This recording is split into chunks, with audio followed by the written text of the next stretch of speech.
ciidamada booliska Somaliland ayaa hirtii waabriyay saaka ku guuleystay in ay toogtaan libaax ka baxsaday beerta lagu xanaaneeyay calan waraacde ee magaalada Hargeysa. gabadha uu libaax cunay ma qaraaba hayde qaraabati ninkeedii yaraa ka qabsaday ayaa yimid aniga guriga ayaa ku yimid wiri hooyada libaax baa qabsaday iyadoo albaabka dusheeda taagan ayuu haga dambe kaga booday kadibna uu jiidaana waa yimid adeer hooyaday libaax baa cunay kadib anigii odagayga wada araray oo toosh baanu qaadanay waxaan ka garawaa dhaxdiisa iyadoo jiiftay ayaan ugu tagnay waan soo qaadnay qofkiina la qaado waa weyne dirqiya tala markaan qaylinay ay dadku nagu yimideen dirqi baan gaari baan xaafada taagan waan ku soo qaadnay bismillaahir rahmaanir rahiim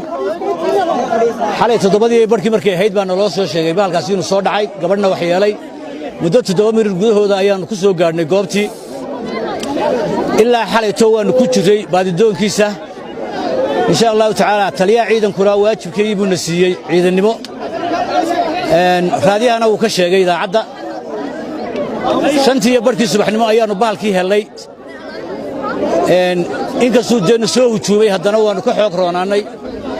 baalkaas sidaas ayuu ku dhintay waana shaqadii caadiga ahayd ee ciidanku qaban lahaa qayb kamida oo waliba yar ma aha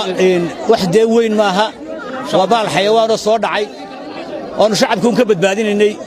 waana shaqadii aanu shacabka u haynay weeyaan waxana libaaxaasi baqtigiisa lagu gubay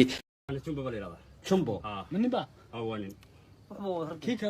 كلنا adan نبو هاسنا nimbuha sidoo baxsada sidoo baxsaday oo mid yaro aan meesha aan kaga tagay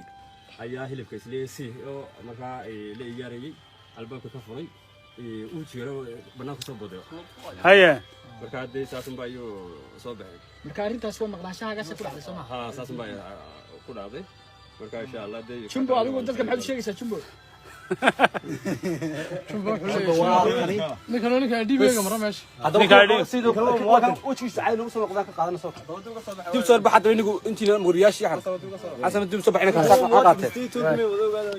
duu kii calaka saar jiray oo ka array kan balagi ka araray ma gool ba sawa kama qan ma gool ba ma laba soo dhidig waa lab marka